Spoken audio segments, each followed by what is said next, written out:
This episode challenges the hype around AI and is a critical conversation for anyone working in technology or planning to leverage AI.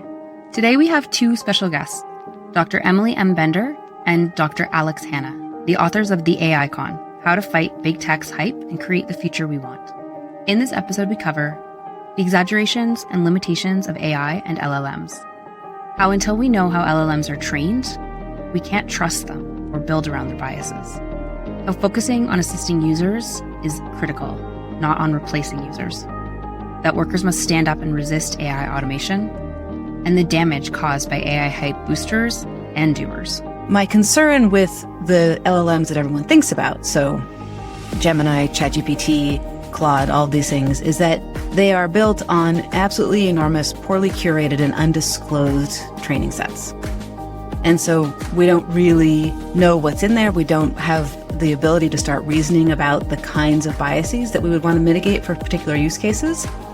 Dr. Emily M. Bender is a professor of linguistics at the University of Washington, where she's also the faculty director of the Computational Linguistics Masters of Science program and affiliate faculty in the School of Computer Science and Engineering and the Information School. In 2023, she was included in the inaugural Time 100 list of the most influential people in AI. Do robots feel pain? Those are not useful conversations right now. The useful conversations are the ways in which these technologies are supplanting work, are being used as a means to devalue the work of people, to attack existing institutions. Dr. Alex Hanna is Director of Research at the Distributed AI Research Institute and a lecturer in the School of Information at the University of California, Berkeley. Dr. Bender and Dr. Hanna are also the hosts of the Mystery AI Hype Theater 3000 podcast, where they take on the latest news from AI and technology.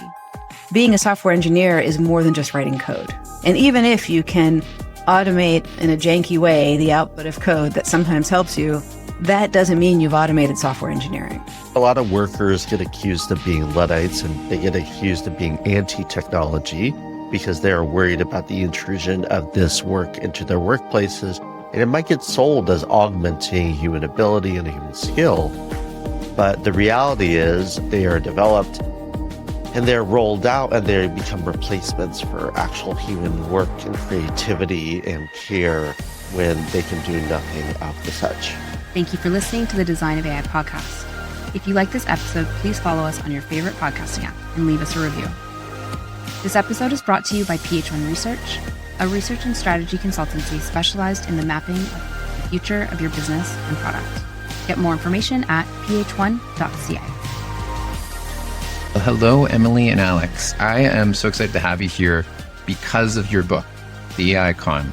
I received an advanced copy of it, and it is essential reading. It is absolutely a mandatory thing for anybody working in technology so that they can get a bit of a reality check of what's happening with AI, its history, and honestly, why this industry needs a bit of a scathing critique. But before we go into any of the critiques itself, I'd love to hear your vision of technology and where we're all going. Vision of technology and where we're all going. First of all, thank you so much for having us on your show. I'm glad for this chance to talk to your audience. You know, I think that technology is, first of all, been around as long as people, right? We build things to help us do things. And, you know, my vision of the best way forward for technology is technology that is really controlled by the people who are using it, who it will be used on, and who are doing the sort of on-the-ground work of building it. And so I would love to get to a world where our technology is not highly centralized as it is right now, but actually much more distributed. Also, thank you for having us on. Just to completely agree with Emily, I think where we're going is probably not the best track when it comes to technology. We see the implications of power and politics and everything in the building of our technology right now, where technology is working for a small few. So if technology is to work for people, we need to think about new methods and new ways of thinking that are community-based, that are based in people's needs, where kind of the means of computation are in the hands of people who know what their needs are, and we have processes to solicit feedback in true and meaningful ways, including the power to say, no, I don't want what you're building for me. Let's start again and think of something different. The people listening, many of them are building with AI, they're relying on it, they're using it. I'd love to hear from your perspective. What is AI good at? What should we be using it for? To even answer a question like that, we first have to define what we mean by AI. And the problem with that term is that it doesn't refer to a coherent set of technologies. So right now, a lot of the excitement around things that are called AI is actually around large language models. And I'm a computational linguist. This is what I do. Language modeling comes out of my field. And I'm here to tell you that these are not reasoning engines. They are not thinking. They are not really even having conversations. Chatbots are conversation simulators built on models of the distributions of word forms in text, which means which letters go where, literally. And the problem is that as people, we are so good at making sense of language, and we are so used to doing that by imagining what the person who said the words was trying to tell us, that as soon as we see the synthetic text, we make sense of it. And so if what you mean by AI is large language models, then I suspect that a lot of your listeners could be saving themselves a lot of grief by turning to other technology for what they're trying to do.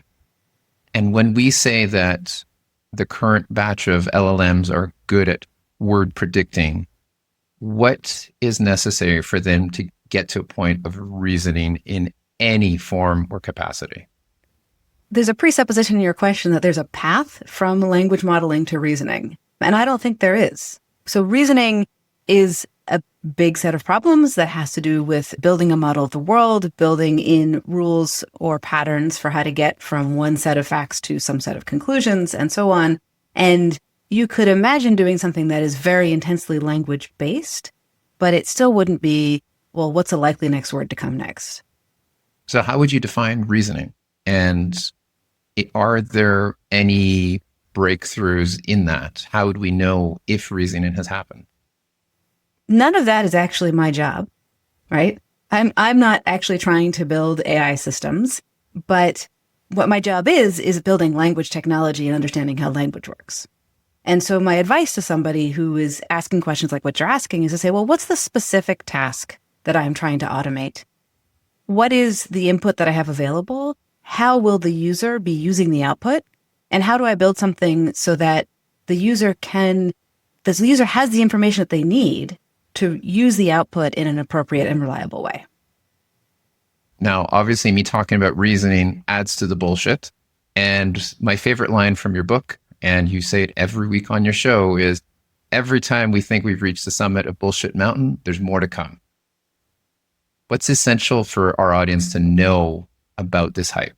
What is the bullshit? Why is there such a big mountain? And why is it so important to highlight it?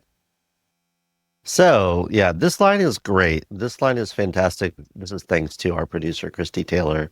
I think it was the initial author of this line. So AI hype is a thing that exists where there is a technology and it does this thing, notably word prediction, next to word prediction, very well, or not that well in some cases. It's doing this parlor trick. And there's so many different types of hype that exist that get built on that, right? And so when we say that whenever we think there's the top of bullshit mountain, there's more to come, it's because the hype looks like many different things. It looks like it's comparing machines to people. That's one move in the hype book, and that's been around as long as AI, quote unquote, AI has been around. So 1956, when Marvin Minsky and John McCarthy were developing these technologies, or they wanted to have a workshop around, quote unquote, thinking machines, Minsky is quoted to say, we could probably build a circuit that is so good that it could mimic what humans do kind of in their everyday thinking. So that's an element of hype, this comparison to humans. And so we see these kinds of elements where there are AI agents or AI tutors or AI secretaries, AI fill in the blank human role. Okay. So that is definitely an element of hype in what we see in the world. Whenever we see some kind of claim that there could be wide swaths of human tasks automated perfectly and kind of with no paid points, this is also an element of AI hype. And we're seeing this kind of at the large scale in our federal government, in which many people have been issued a reduction in workforce, a reduction in force orders. And there's this claim that you're going to replace these workers that have so much institutional knowledge. That's hype. The idea that you could translate years and decades of COBOL at the Social Security Administration in the US government and translate it into Java, that is hype. And so we see these different hype instantiations in so many different ways, and it has particular forms. One, the replacement of humans, kind of this one-to-one replacement, and this reduction of humans into electronic circuitry or neural networks or whatnot. So there's no doubt there's a giant hype mountain. It's full of bullshit. I totally agree. If there was a comparable, sister mountain next to it, which is actually the ways in which LLMs are useful, what would they be? What are the areas in which you're proud or perhaps comfortable with the champion of those use cases? So they have to be use cases where what you're interested in is a good match for modeling the distribution of word forms in text.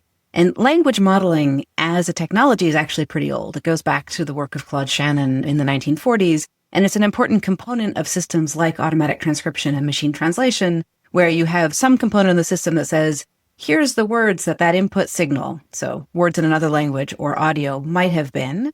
And then you use the language model to say, well, of those various possibilities, which one of these looks most likely given the training data? That is actually quite useful. And the current transformer-based approaches allow us to have a much finer model of the distribution of the word forms in text, and so we get increases in performance in those technologies.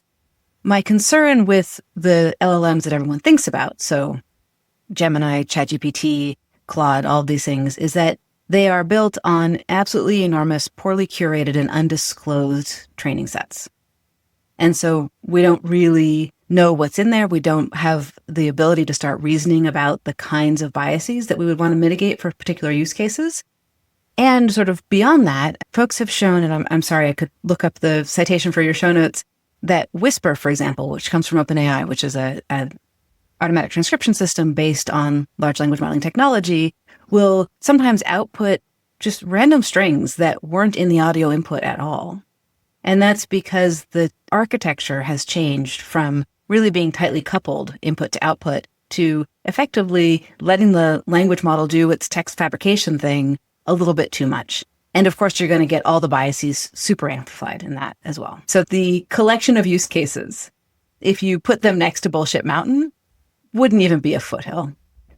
Right? But there is a collection of positive use cases for this kind of technology. I like to tell people that it's equivalent to living in a village and there's a person in the town square who's really loud, but you can't tell if he's the village idiot or the village genius because there's no one who can counter him in some respect. And these LLMs are so big, they're trained with so much information that they appear like geniuses, but they might be absolutely stupid. Is that part of the foundational problem? Because we really don't know how that data has been used, what's countering what rules are baked into it.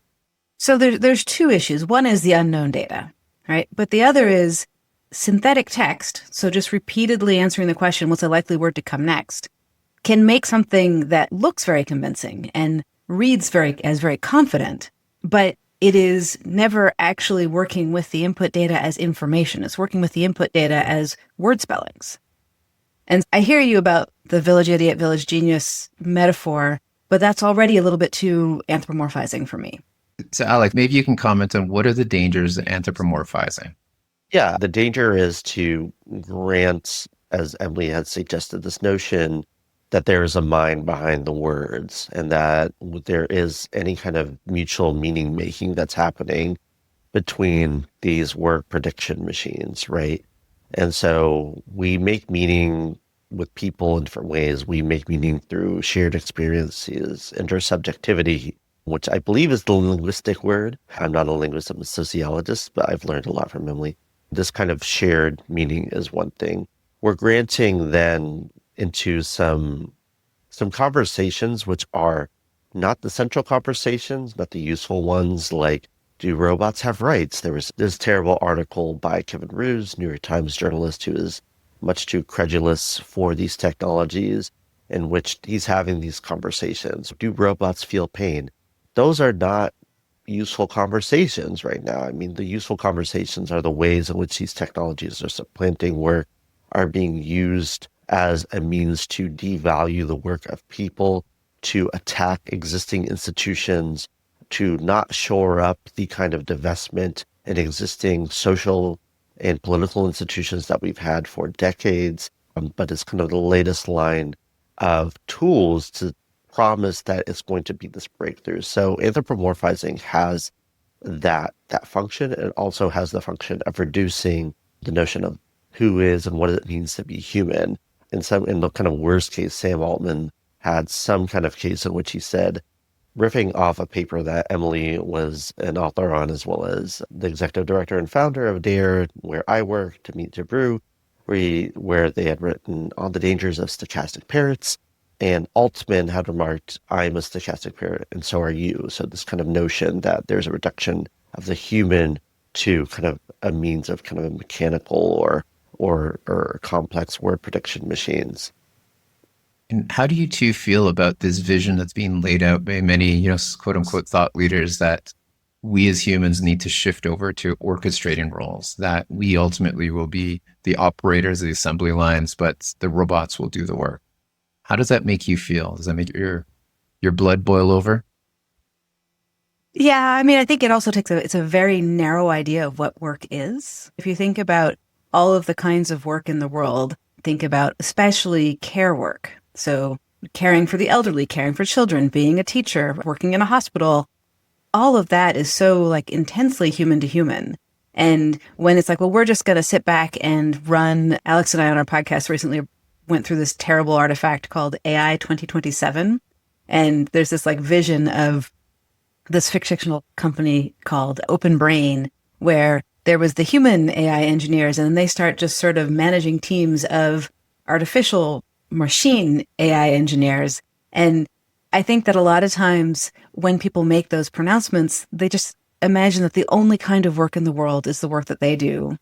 And even the work that they do, they take a very reductionist view to it, right? So being a software engineer is more than just writing code, for example.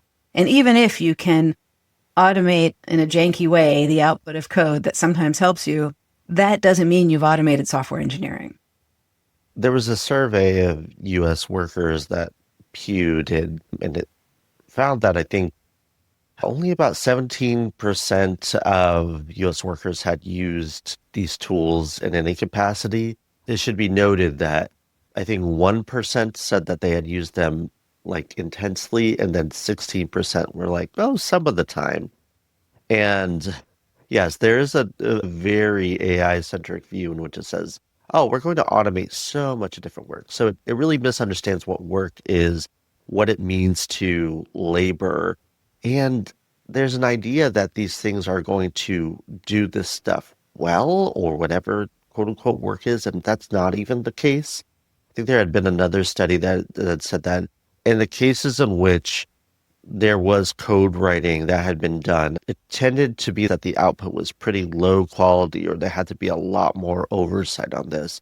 And there's been other research that's shown that it's been introducing more bugs into code writing. And there was an older study with Copilot done by the independent research agency MITRE that had said that there had been the reintroduction of a lot of existing security vulnerabilities. And so security has been a huge issue. A lot of the cases in which companies haven't adopted or have become cold in adopting LLMs has been because of security issues and cybersecurity issues. And so the idea that we're going to simply be the minders, I think, has a really poor understanding of what kind of future actually lays ahead of us. There's an idea that we're going to have nurses or doctors, where Bill Gates claimed that nursing and doctoring and teaching is going to be wholly the ambit of LLMs in about 10 years, which is just patently false. I mean, there's no way, especially because, it fundamentally misunderstands what doctors, nurses, and teachers do, which is, building these relationships, aiding people through their day-to-day, comforting people in their times of need, not simply dispensing of knowledge. How do you feel that a lot of the papers coming out now are published by the AI hype men? They're published by Microsoft. They're published by Anthropic. How does that feel as academics who contributed your life to this work? So first of all, they're not published in the same sense, right? Many of these papers are just called preprints and thrown up on archive, or not even that, and they're just on company websites. And preprints, originally the idea was the publishing process is slow, this paper is finished, it's past peer review, and I want it to be accessible to people, and it's going to take, months or whatever for it to show up in the conference or the journal. So fine. But now it's like, peer review? Who's that? Right? Never heard of her. Let's just throw this out in the world. And that's frustrating. What's even more frustrating is the degree to which these then get attention, especially media attention. I like to say that science is a conversation, and you could do really interesting work and get some really interesting results. But if you've just kept it to yourself, you haven't done science. But a really important part of that conversation is the peer review process. And peer review is not perfect. There's all kinds of issues in that system. But the idea that we collectively look at something and we look at it critically and it's a good kind of gatekeeping, I think. And it's not gatekeeping in the sense that we're saying who can and can't publish, but which papers do and do not meet the bar of scientific rigor. And a lot of these things that we've taken to calling paper-shaped objects absolutely do not meet the bar of scientific rigor. And we have a lot of fun with that on our podcast. I'd also say there is a privileging of a certain discipline in doing this work, right? I think there's a fundamental misunderstanding of what science is. And in the artifact we reviewed last time on the podcast, the AI 2027 one, there was a kind of a notion of that there was kind of science that would just be done by the LLMs, which is kind of a misunderstanding of what science is. First, it kind of imagines that anything that makes progress in LLMs is the only science, which is patently absurd, right? I mean, there is so much more that is being done in every different kind of field. And this is done with a lot of different mechanisms, right? It's with people who are coming from diverse backgrounds. It's people who are on these NIH grants, these NSF grants, agencies which are being absolutely gutted at the federal government in the US right now. And we're losing out just on a generation of trainees in this. That's not to say that these were perfect programs by any means, but the kind of crown jewel of US higher education was these programs and the ability to train people to do this. There's no way that these machines that take existing training data and produce things that look, predicting new things, as if that is going to replace those point of views, those scientific breakthroughs. Ask any historian of science or any kind of philosopher of science. This is not how this work gets done. Now, in your book, you even lay out a case that the peer review process is getting infected by LLMs. What happens to the idea of knowledge and science in a world where we don't know who did the work and what it was based on and their intention? The fundamental issue there is who's accountable for it. It's important to understand the positionality of the people who've done the work. That's one thing. And it's important that anything that happens in language, we interpret based on who we think actually has responsibility and accountability for it. And yes, there are issues with the peer review process getting sort of snowed under because now it's very easy to create paper-shaped objects, and people sometimes do throw those into peer review. And it's very hard to get the volunteer labor lined up to do the reviewing because it is volunteer labor in most systems. And then sometimes you get people who have bought into the hype who think that it's okay to put the paper into one of these services like ChatGPT and take what comes back out as a review and then send that into the peer review system, which is just a mockery, right? Yes, peer review is one of those things that happens in text. But again, the point is not the words on the page. It's the thinking that went into the words on the page. Now, if we zoom out this idea of the hype men, who are the big hype men? Are they the billionaires? Are they all of us on the ground who are handing control in our photos and our private information to these documents? Who is really behind the hype of this? There's a lot of different hype men. It's to say suggested is necessarily the culpability of people like you and I who are small-time content creators or academics is probably not the case. It's more of the people who are in control of these large companies, your Sam Altmans, your Dario Amadeus, and also their funders. So Andreessen Horowitz, Sequoia Capital, SoftBank, and then the people who are funding those at big tech companies, so your Satya Nadellas, your Sundar Pichais, your Brad Smiths.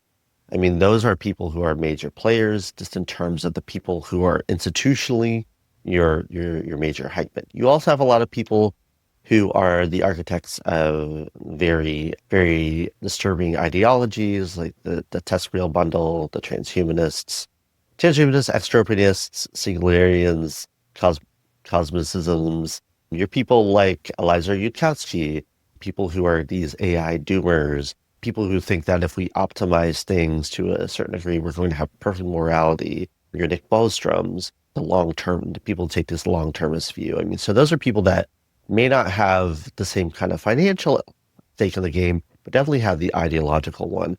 And then I think there's a lot of people that go ahead and parrot those a lot in journalistic media. I mean, people that have a lot of cultural capital and media power. You mentioned Kevin Roose, for instance, as somebody that had been very credulous when it comes to AI work. We've also seen a little bit with Casey Newton at Platformer. I mean, so we've seen journalists who have been very taken by a lot of these technologies in a way that we hold doesn't offer much criticism, is not doing the job of journalism. To be a journalist is to, I would hold, not to rely so much on access to these large institutions, but to hold power to account, to understand what's the incentive of these narratives, who's behind it, who benefits, and who gets harmed in the process.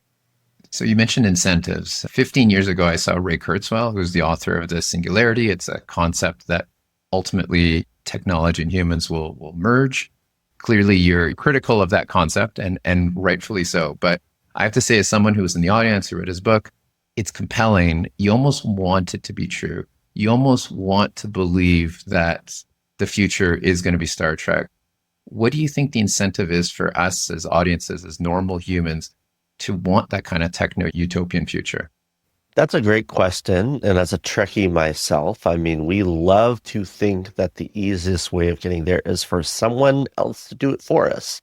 And I think that's a lot of the vision.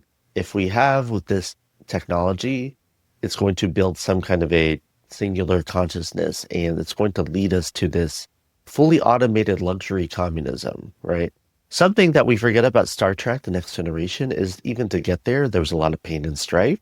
They had the eugenesis wars, which wasn't about eugenicism and race. It was about superhuman people.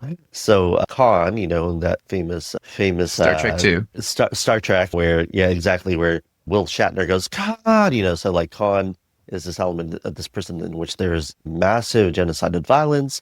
In Deep Space Nine, there's the Bell riots in which people are massively dispossessed. It actually occurs in 2024, if you can believe that, in the lore. And there's this massive dispossession of people in encampments across every major city in the US, right? And so these things actually come from massive strife and kind of reorganization, and is not coming from this kind of merging of minds electronically or this alien consciousness. And I think the vision there comes from a ceding of control. We need someone to guide us to the promised land. It's got this weird kind of Christian vibe to it. I think really the reality is like the only people who are going to save us is us. In the case of massive state dispossession or state abandonment, I mean, the kind of idea is that the people who are actually going to help us get through is going to be people who are banding together, who are looking for alternatives when the state has abandoned them, who are defending each other.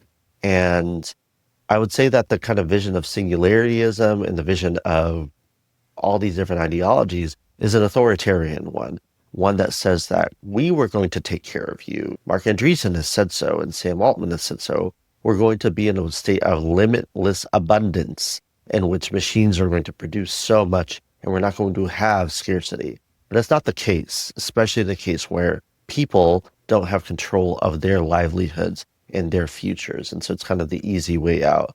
But there's no easy way out. There are no shortcuts, to paraphrase organizer Jane McElvey. So about a year ago, I saw people lining up around the block to get their retinas scanned for the Sam Altman WorldCoin project. They have no idea what they're signing up for. They have no idea what they're giving away, and they have no idea what they're even getting back. So I need to ask, if we've been through this hype with crypto and it's gone up and down, but all the hype men will say, well, it continues to go up. What is a logical counter to that argument? Because we're technically right and they're technically right. So it seems like an impasse. The whole WorldCoin and retina scan thing is, we live in a world where some things are overtly valued, right? So you can change cryptocurrency into real money at a specific value at a specific time. And something like privacy and the impact of giving up personal biometric information is more difficult to value because it doesn't have a dollar sign on it. And similarly, sort of the chance to be human together with other people, that sort of person-to-person connection and the opportunity to band together, as Alex was talking about, extremely valuable, but not going to have a price on it in the same way. And I think that's part of the impasse. And I would never cede the ground that the ones with the dollar signs are more real because there's specific numbers. I'd also say with regard to the WorldCoin, I mean, you have to also see where WorldCoin was operating. They had a lot of effort to do this in Kenya and South Africa. There were places in the majority world in which there was incentives being offered to give something of a likeness or to scan a retina to give this biometric information. So there's cases in which the incentives are pulled against people. We also saw this with regards to crypto, in which maintaining crypto was seen as kind of a more secure investment in places in which fiat currency had been at more of a risk.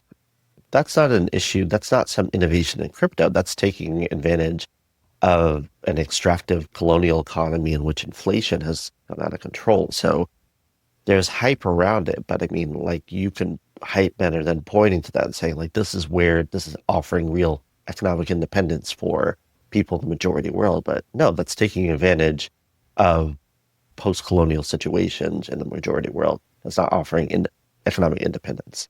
In your book, there's two types of clans that are big characters. So you have the AI doomers and the boosters. Can you walk us through who they are and why you believe that neither of them really represents the types of conversations that we should be having? They are two sides of the same coin. You've got the boosters who say, any moment now, this is going to be AGI and it's going to give us fully automated luxury communism. And it's going to solve all our problems. It's going to solve climate change. It's going to cure cancer. It's going to lead to this age of superabundance. And then you've got the doomers who are saying, it's going to kill us all. It's going to turn into the paperclip maximizer or whatever and decide that humans aren't important because it's got its goal and so on. And in the media, those two are often set up as the sort of extremes of the range that you can be in. So you're either fully for it because it's going to be great, or you're fully against it because it's going to kill us all. And that is the full range of discourse. But from where we sit, it's actually all the same story. It's all this idea that these systems that are, in particular, the synthetic text extruding machines, are somehow going to combust into consciousness and be awesome, or combust into consciousness and be terrible.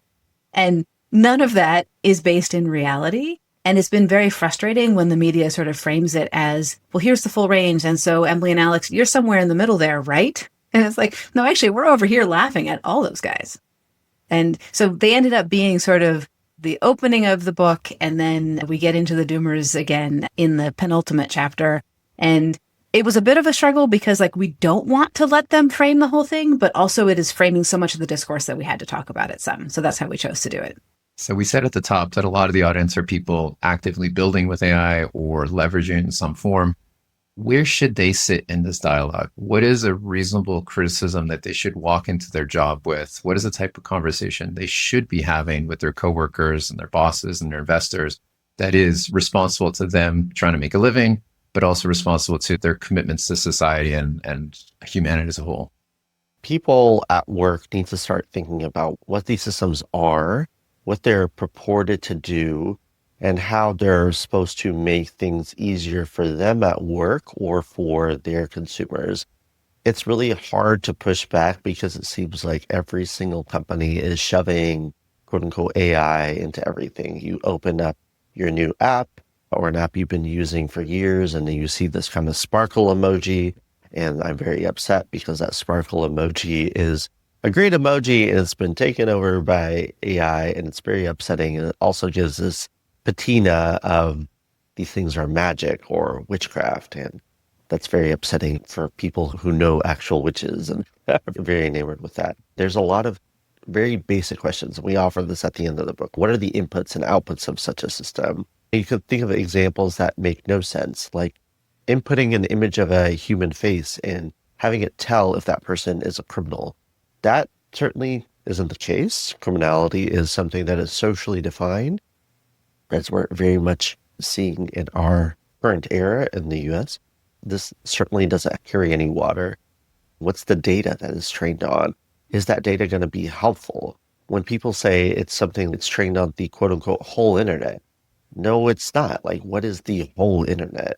There's a great study that came out of AI 2 in which Jesse Dodge and some of his co-authors were looking into one of these data sets that is used in a lot of training. It's called C4. So first, most of it was English, and Emily has a rule named after herself called the Bender rule when you consider a language model. Doesn't consider any languages other than English. Yeah. So you usually have to name what that is. A lot of that text in that data set had been automatically translated. I think a lot of that was Japanese patents. And so where's the data actually coming from? So that's a critical question. How is it evaluated? Typically, these companies are not releasing any evaluation metrics. Evaluation itself is a poorly defined field. There's great work from our collaborator, Deb Raji, in trying to say, how do we move to more systematic evaluation of language models? But right now, the evaluation is very slapdash. These things that are called benchmarks are not actually very good at what they're actually trying to measure. They're not independent. They're internally made, and they hew very close to the training. And so people who are actually building with these things need to really evaluate what's actually behind the screen, what's going in, what's coming out, what's in the data, how's it evaluated, how's it going to be useful for your actual work. So our next guest is someone who's a founder of an organization working on emotional AI, so evaluating emotions based on facial movements. This obviously can have valiant use cases or some nefarious ones. What would you counsel such a person who's building this kind of thing? Would you tell them to stop building it? Would you give them some specific advice? Like, help us understand how to guide the builders of these sorts of platforms, please. So that's a use case that I have a really hard time validating as a worthwhile one. I think the questions that I would ask is, first of all, what's your intended use case, but how else might this be used? And how is it going to be weaponized against people? So something that purports to measure emotions, or ironically, I've got my cat purring close to the microphone. So definitely hear the purr. But to bring that into the conversation, we believe that a purr is a sign of contentment in cats, and we interpret it that way. And similarly, we take a smile as a sign of joy or friendliness or something. But there's many different reasons that somebody might show something on their face that's at odds with how they're feeling. They might feel pressure to show something. People who are not neurotypical might actually have a very difficult time making their face show what they're feeling inside in a way that's interpretable by people around them. And so you can very quickly end up with these systems getting weaponized against people. There's also the fact that the systems are not equally effective in handling faces across different skin tones. And so you could imagine that you could very quickly get differentially bad outputs for people with darker skin. And so all of these are things that I'm worried about. Yeah. And Did you want to add something else? Yeah. I mean, just for remarks, the advice to this person, I'd roundly say, don't do this. I mean, it's kind of mimics a lot of prior technologies that attempted to show emotions. I mean, there's a great paper by Luke Stark and Jevon Hutton in a law journal in which they call this physiognomic AI. And they kind of any assessment of kind of internal states that are in the assessments, it really harks back to this early vision of physiognometry, in which there are kind of internal states, whether it's criminality or personality, determined by individuals' faces and what they look like. As Emily mentioned, very clear kind of racial implications, ones that are based on ability.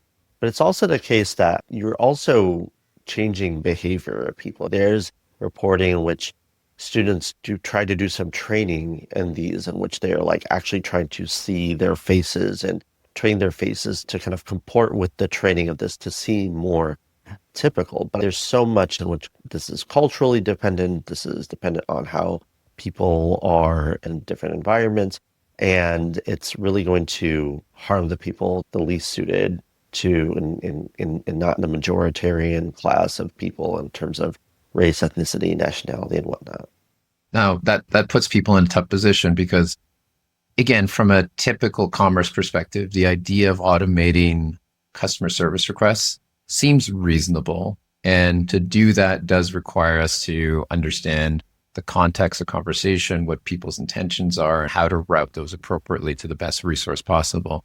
So to those types of people who are tackling human use cases, how can they do that in the most appropriate way possible? Are there some guidelines that you'd like to suggest or recommend?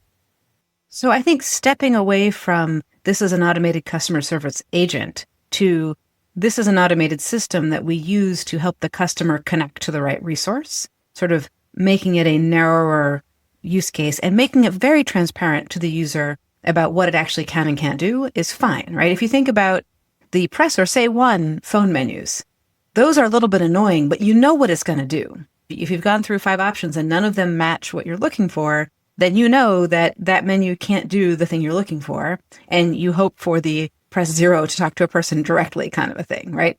So those are annoying, but it does have the value in design that it is very clear what it can and can't do.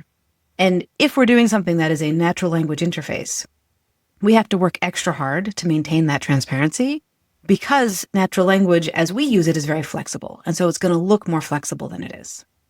So if you basically empower the user to know what it is that they can expect to get out of the system, then you can also set it up so that the system isn't expected to be able to reason about, let's say, systems that can't reason, it's not expected to be able to reason about where the person's coming from, how agitated they are, things like this. Another example, turns out that automatic speech systems perform worse when people get agitated because we speak differently. And so we're different from the training data. And so you could imagine wanting a system that can detect when that's happened. And the nice thing is you actually don't have to detect agitation. You can just detect, oh, this audio signal is different to the range of things that were in the training data. And so therefore take these actions.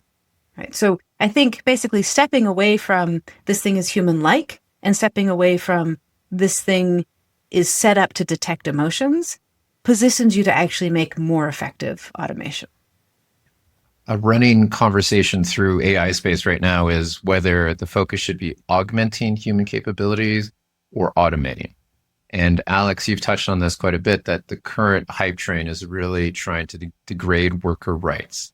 In your book, there was a quote that really stuck with me that they, in this case, LLMs, are also a scabbing worker, crossing a picket line at the behest of an employer who wants to signal to the picketeers that they're disposable. Can you describe the qualities that define AI as an agent of social fabric destruction versus AI as a potential agent of positive worker and economic change? I think we've seen this in a lot of different struggles. This was a major theme in the Writers Guild of America strike, in which the Hollywood writers who are not living glamorous jobs, I mean, these are folks who are piecing together multiple writing gigs to stay afloat. And in the negotiations, in addition to being a major contention around residuals from suing services, these workers were also opposing this kind of notion of the AI tools being in the writer's room. It was posed as possibly it's in the writer's room. You might have to do rewriting of a script that might be produced or the output of a synthetic text model. But writers also knew that in that they had the potential of being handed a script and having to rewrite it and being paid a rewriting rate, which is much lower than the writing rate, the cost of producing original content. And so the clues are basically, it might be presented as a labor saving tool, but because of how these industries are structured, these are ways to undermine the actual humans doing this work.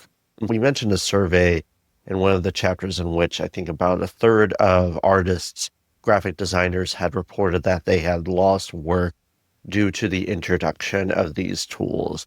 So these are being brought in to do graphic design. And if there are people they are being rehired to correct the outputs of that work. Just since we published a book, there's been reporting for folks that this is being done in the video game industry, and it's being done now in the federal government, whether it means oversight and trying to correct these outputs. I think a lot of workers get accused of being Luddites, and if you've read the book, you know that we don't think the word Luddites is a bad word. It's actually a good word, but they get accused of being anti-technology because they are worried about the intrusion of this work into their workplaces. And it might get sold as augmenting human ability and human skill. But the reality is they are developed and they're rolled out and they become replacements for actual human work and creativity and care when they can do nothing of the such. So inshitification was the word of the year, continues to be. It seems like LLMs are really taking the soul out of a lot of things, I guess you could say. And when we talk about the creative worlds, music in particular, so we've spoken to a lot of musicians on this show, and it's really tragic what's happening. But you have an industry that's really pushing and crushing people to fit into algorithmic pressures on a marketing end. And on the other end, you're supplanting the even need for creativity.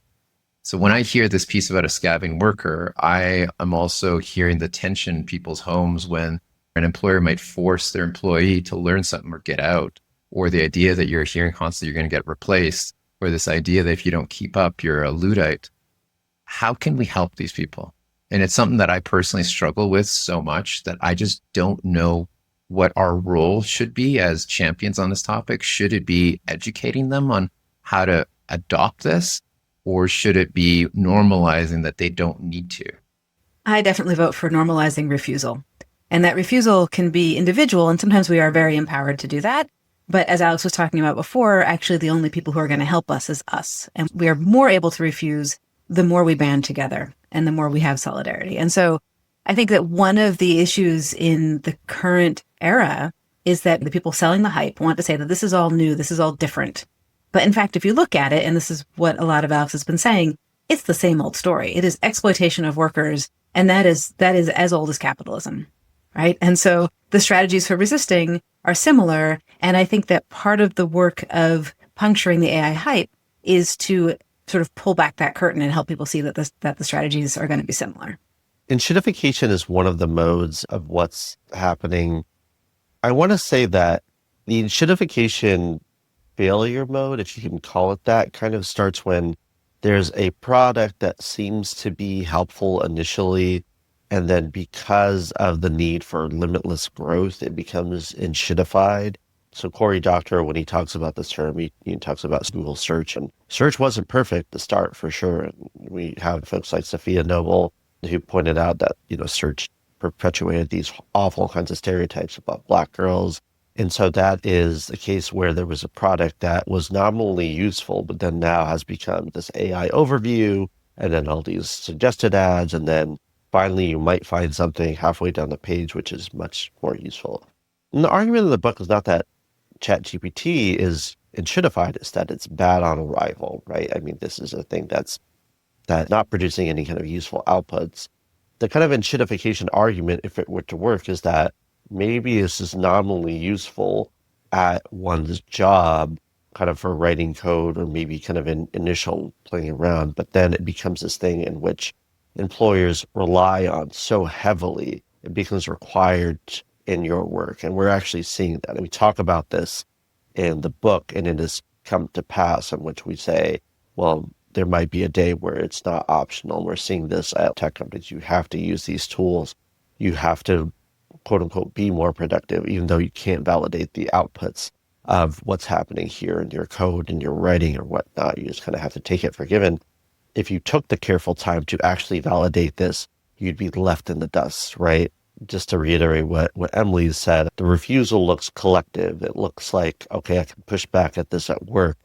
There's no reasonable way to integrate this that's not going to lead to a play that's going to actually lead to a more quality product.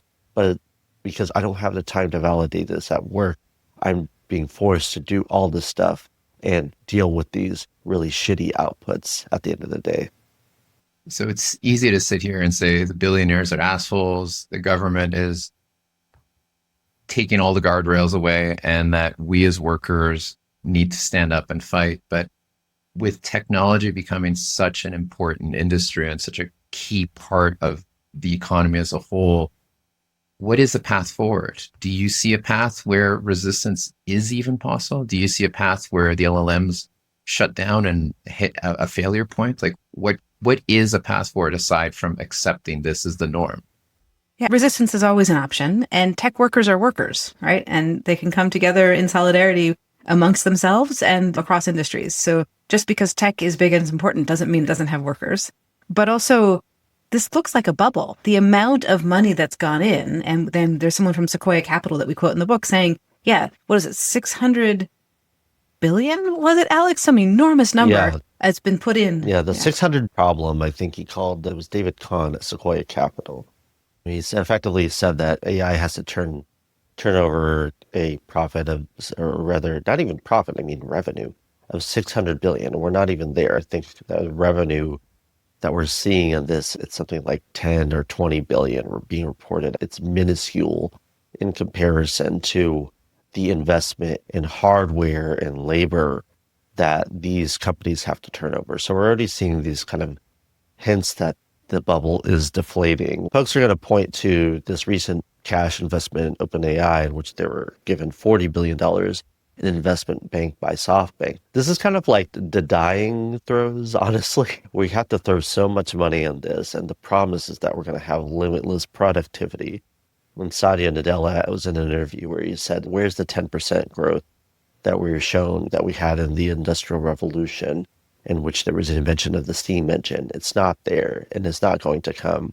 This is the big year of enterprise and LLMs and generative AI. We're seeing this in the discussion of agents. Now OpenAI is offering this PhD level agent, which is supposed to be a quote unquote PhD level of intelligence at any task. They're throwing stuff at the wall, and it's not going to stick. So that's one of the things in terms of resistance that we can think about. There is the banding together. We're seeing this banding together when it comes to Doge, especially this year. And we're seeing that federal workers are coming together. There's a federal worker network called FUN. I think it's Federal Unionist Network that I just learned about this the other day, in which former employees or existing employees are banding together because they are fighting automation in the federal government. I mean, Doge is promising to automate so much of work that exists, these people who have been career workers. And this is definitely not going to work. I mean, you're taking LLMs, putting them out of the box and trying to replace so much institutional knowledge at the federal government. It's going to fall flat on its face. And a lot of the work is trying to push back against that. And I think that resistance very much is possible. You shouldn't give in. I think a lot of it is because the narrative has been so dominated that resistance is futile. But we're not in a boring situation, bringing back to Star Trek. Resistance is very much possible, both kinds of in terms of banding of workers and also seeing where the economic headwinds are going, where the promise and the return has to be huge to actually return on the investment. Thank you, Alex and Emily. Thank you so much for writing this critical book. Thank you so much for your podcast that highlights some of the bullshit and some of the necessary critiques that have to happen as well. So when is the book out? Where can people find it? When can they see you live? The book is out May 13th in the US and affiliated markets, May 22nd in the UK and affiliated markets. And Alex had the brilliant idea to grab the URL thecon.ai, so you can find information about our book tour events there on thecon.ai. And we've talked about the podcast several times, but we didn't name it. It is Mystery AI Hype Theater 3000, wherever podcasts are available. Thank you for listening to the Design of AI podcast. We provide a pragmatic and practical deep dive into what AI can do and how it's transforming industries. We help designers, researchers, and strategists excel in a rapidly changing future. Remember to follow us on your favorite podcasting app. It also really helps if you leave reviews. This episode was hosted by RP Jagfiguerero, the founder and principal strategist of PH1 Research. If you want more AI strategy and research content, subscribe to our Substack newsletter at designofai.substack.com.